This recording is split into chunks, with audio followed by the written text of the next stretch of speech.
Perpisahan Natalie Holzer dan Sule masih jadi perbincangan hangat. Banyak yang menyayangkan perpisahan Natalie Holzer dan Sule terjadi. Namun sepertinya keputusan Natalie Holzer untuk pisah dengan Sule sudah bulat. Dalam tayangan YouTube Natalie Holzer, tanggal 23 Juli tahun 2022, terlihat Natalie Holzer tengah bersipa untuk sebuah acara. Dalam tayangan tersebut Natalie Holzer tengah mempersiapkan baju. Selain itu Natalie Holzer juga telah selesai di make up. Namun saat menunggu baju Natalie Holzer bernyanyi lagu. Ia menyanyikan lagu tentang kesendirian. Masak-masak sendiri, nyuci baju sendiri, makan aku sendiri, nyari duit sendiri. Nyanyian Natalie Holzer sembari berjoget. Setelah bernyanyi Natalie Holzer terlihat tengah melakukan photoshoot. Setelah itu Natalie Holzer menggendong Atzam. Ia mengatakan Atzam sedang menemaninya kerja. Atzam temani bunda kerja guys, ucap Natalie Holzer.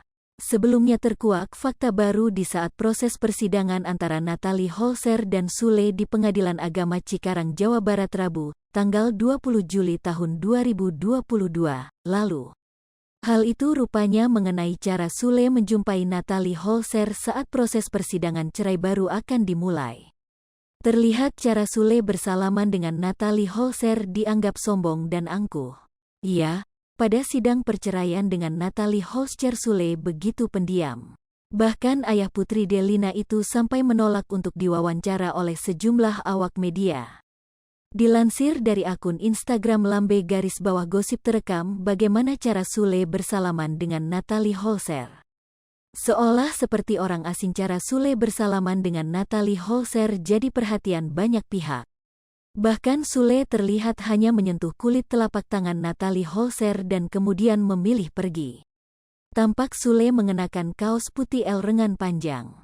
Mi sama dengan 0.2S lebih besar dari sambil mengenakan masker dan topi agar menutupi wajahnya. Sementara Natalie Holzer saat di persidangan mengenakan baju abu-abu dan celana putih panjang.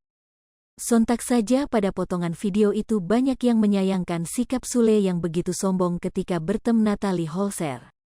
Sebelumnya, Natalie Holzer jauh sebelum proses sidang ini ia sudah menjalin kesepakatan dengan Sule untuk tetap pisah. Kita sudah ngobrol sebelumnya, kita sepakat untuk pisah, tambah Natalie Holzer. Diungkapkan Natalie Holzer jika ia memilih bercerai dengan Sule lantaran sudah tak ada lagi kecocokan. Ya, tidak ada kecocokan, jadinya sama-sama sepakat untuk tetap pisah, jelasnya. Sementara itu, Natalie Holzer enggan memberitahukan apa alasan lainnya ia memilih bercerai dengan Sule. Aku gak bisa ceritakan ke kalian, aku gak mau jatuhkan orang, ucap Natalie Holzer. Terkait dengan tudingan adanya orang ketiga, Natalie Holzer membantah hal tersebut. Bukan, ada sesuatu yang gak perlu aku ungkap karena sifatnya privasi, jelasnya. Sementara itu terkait hak asuh anak, Natalie Holzer berhak mendapatkan hak asuh anak mengingat usianya masih balita. Ya, sesuai undang-undang jatuhnya ke ibu, karena belum dewasa, pungkasnya. Hai pemirsa Sri Popo TV, jangan lupa komen, like, dan subscribe, serta tonton terus berita-berita terupdate lainnya ya.